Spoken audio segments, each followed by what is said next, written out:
আসসালামু আলাইকুম। সুকমাল টিউটোরিয়ালে তোমাদেরকে স্বাগত জানাচ্ছি। আজ আমি সসীম ধারা 13.1-এর তোমাদেরকে 13, 14, 15 এই অঙ্কগুলো করাবো। তো আমাদের হচ্ছে যে এই অধ্যায়ের আমি অলরেডি এর আগে কয়েকটি ভিডিওস আপলোড দিয়েছি, ওগুলো দেখে নেবে, আশা করি উপকৃত হবে। তো আজ হচ্ছে যে আমি 13 নম্বর অঙ্কটি থেকে শুরু করছি। তো 13 নম্বর অঙ্কে যেমনটি দেওয়া আছে সেটা হচ্ছে কোনো সমান্তর ধারার 12তম পদ 77 হলে এর প্রথম 23টি পদের সমষ্টি কত?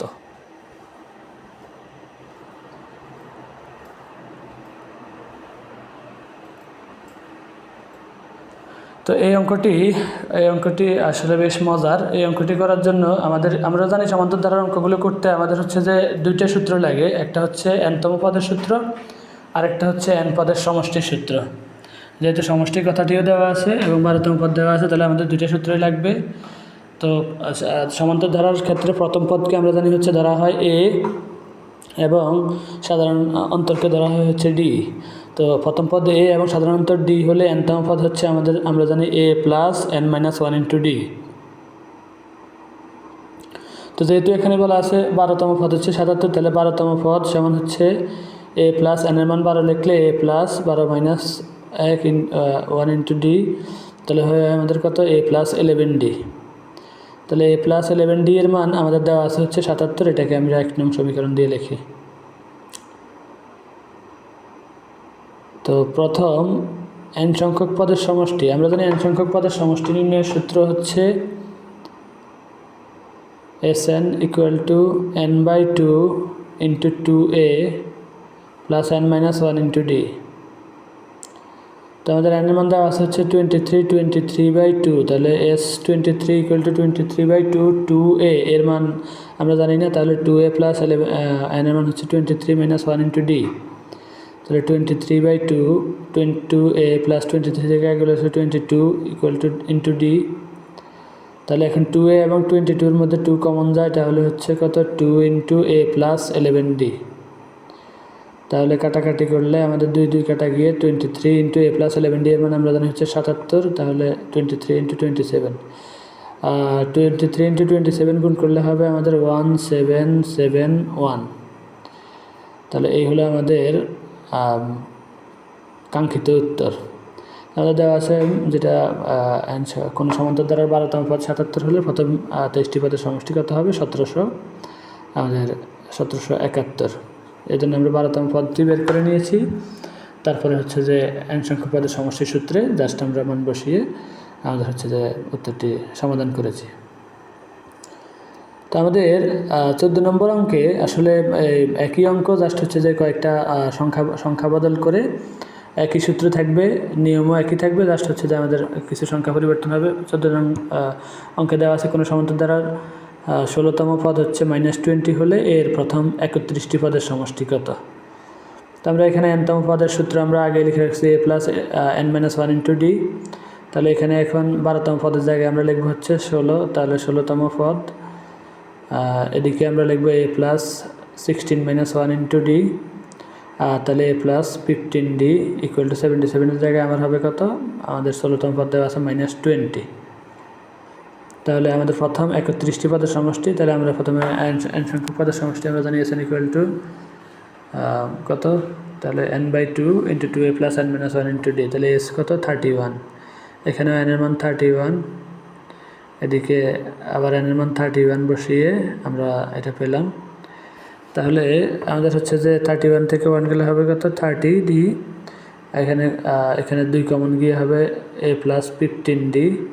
তাহলে হচ্ছে যে আমাদের 23 না, এখানে হবে 31। n এর মান আমাদের 31 হওয়াতে 31, তাহলে কত হয়? 31 ইন্টু আমাদের হচ্ছে -20। তো -20কে ব্র্যাকেটে লিখতে হবে, নাহলে ইন্টু এবং মাইনাস এখানে একটু ভেজাল লাগবে। তাহলে -620 হচ্ছে আমার উত্তর। তাহলে আমাদের এই 16তম পদের মান আমরা বসিয়ে আমরা হচ্ছে যে কী করলাম, 16তম পদের মান থেকে আমরা a+15d পেলাম -20 এবং 31তম পদের সমষ্টি আমরা সমষ্টি সূত্রের সাহায্যে S31 এর মান পেলাম আমরা হচ্ছে কত, -620। তো আমাদের হচ্ছে যে এই 15-16 এই অঙ্ক দুটিও আসলে সহজ। আমাদের এই সমান্তর ধারার অঙ্কগুলোর একটা বিশেষ বৈশিষ্ট্য হলো এখানে সূত্র বেশি নেই, সূত্র আছেই মাত্র দুইটা, একটা হলো সমষ্টির, একটা হলো nতম পদের। তো আমাদের এই আমাদের 15 নম্বর অঙ্কে যেমনটি দেওয়া আছে আমরা দেখি সেই অঙ্কটা করতে পারি। আমাদের এই 15 নম্বর অঙ্কে দেওয়া আছে 9 + 7 + 5 .. এই ধারাটি দেখেও আমরা বলতে পারি এই ধারাটি হচ্ছে সমান্তর ধারা, কারণ 9, 7 এবং 5 এদের মধ্যে হচ্ছে যে পার্থক্য প্রতি পদে হচ্ছে 2। তাহলে এই ধারাটির প্রথম n সংখ্যক পদের সমষ্টি, আমাদের n সংখ্যক পদের সমষ্টি যোগফল, এই যোগফল দেওয়া আছে হচ্ছে -144। এত হলে বলছে যে n এর মান কত, n এর মান কত, n এর মান নির্ণয় করো।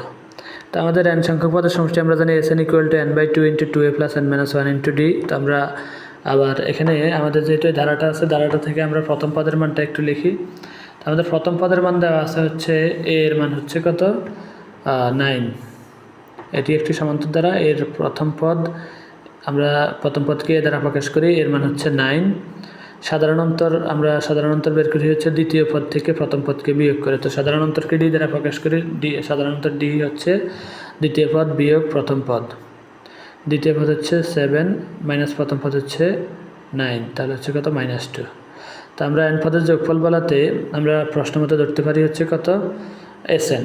n পদের সমষ্টিকে Sn আমরা জানি Sn দ্বারা প্রকাশ করা হয় n সংখ্যক পদের সমষ্টিকে। তাহলে Sn = -144। Sn এর সূত্র আমরা লিখতে পারি হচ্ছে n/2 × 2a + n - 1 × d কত, -144। তো এখান থেকে আমরা আমাদের যে জানা মানগুলো আছে সেগুলো বসিয়ে দিই। তাহলে 2a এর মান দেওয়া আছে হচ্ছে আমার 9 + n - 1 × d এর মান দেওয়া আছে হচ্ছে আমার -2, তাহলে কত, -144 বা n/2 9 × 2 = 18 প্লাস এই -2 এবং n গুণ করলে হয় -2n, আবার -2 এবং -1 গুণ করলে হয় কত, +2 হচ্ছে 144। এখানে প্রথম বন্ধনী দিলেই হয়, আমাদের হচ্ছে যে দ্বিতীয় বন্ধনীর কাজ শেষ। তাহলে n/2 × 18 + 2 = 20 -2n -144। এটাকে আমরা এই দুইটাই জোড় হওয়াতে এখান থেকে 2 কমন নিয়ে আমরা লিখতে পারি 2 × 10 - n 144। 2 কেটে দিয়ে n এবং 10 গুণ করলে 10n মাইনাস n গুণ করলে n² = -144। আমাদের এরপরে হচ্ছে যে আমাদের এই পক্ষ পরিবর্তন করে আমরা লিখতে পারি -n² কে লিখতে পারি +n² +10n কে লিখতে পারি -10n আর -144। তো এখান থেকে আমরা জাস্ট মিডল টার্ম করব আমাদের যেই নিয়ম অনুযায়ী, n² - 10n - 144 = 0। তো 144কে এমনভাবে ভাঙতে হবে যেন আমাদের হয় যে আমরা যোগ এবং বিয়োগ করলে 10n পাই, অথবা গুণ করলে হচ্ছে যে আমাদের 144 পাই। তো আমরা জানি 8 18 হচ্ছে যে আমাদের 144 হয়, এবং সাথে সাথে 8 এবং 18 থেকে 8 গেলে 10ও মিলে। তাহলে আমরা এই যে -10 দেওয়ার কারণে আমরা বড়টার আগে দিলাম মাইনাস চিহ্ন আর ছোটোটার আগে দিলাম প্লাস চিহ্ন। তাহলে -18 + 8 আমাদের হবে -10 -144 = 0। তো এখান থেকে হচ্ছে যে আমরা n কমন নিয়ে লিখতে পারি হচ্ছে কত, n × n - 18 + 8 × n - 18 = 0। তো এখান থেকে কমন দুইটা থেকে একটা নিয়ে n - 18 আর n + 8 আনকমনটা নিয়ে = 0। তাহলে হয় আমাদের এই দুইটা গুণফল যেহেতু শূন্য, তাহলে আমাদের হয় n - 18 = 0 হবে, অথবা n + 8 = 0 হবে। তো আমরা দেখলাম যে n = 18 আর n হয় কত, -8। কিন্তু n এর মান এই যে ঋণাত্মক, n এর মান -8, আমরা যেহেতু এখানে পদ সংখ্যা n আসলে ঋণাত্মক হতে পারে না। পদের সংখ্যা n ঋণাত্মক হতে পারে না, পদের সংখ্যা হবে 1 2 3 4 5 6 যে কোনো সংখ্যা হবে, কিন্তু সেটা যেন ঋণাত্মক না হয়। তাহলে n এর মান হচ্ছে আমাদের কত, 18। তো আমাদের এই 16 নম্বর অঙ্কটিও আমাদের শুধু ফিগার পরিবর্তন থাকলেও অঙ্কটা একই রকম আছে, সেজন্য সেটা নিয়ে আমি আর আলাদা করে আলোচনা করলাম না। পরবর্তী ভিডিওতে আমি চেষ্টা করব ওই অঙ্কগুলো সমাধান করে দেওয়ার। তো আমার চ্যানেলে নতুন হয়ে থাকলে চ্যানেলটি সাবস্ক্রাইব করে নেবে। আর তোমাদের হচ্ছে যে এই সমান্তর ধারা সম্পর্কিত কোনো প্রশ্ন থাকলে আমাকে কমেন্ট সেকশনে জানাতে ভুলবে না। তোমাদের উত্তরোত্তর সাফল্য কামনা করে আজকের মতো বিদায় নিচ্ছি। আল্লাহ হাফেজ।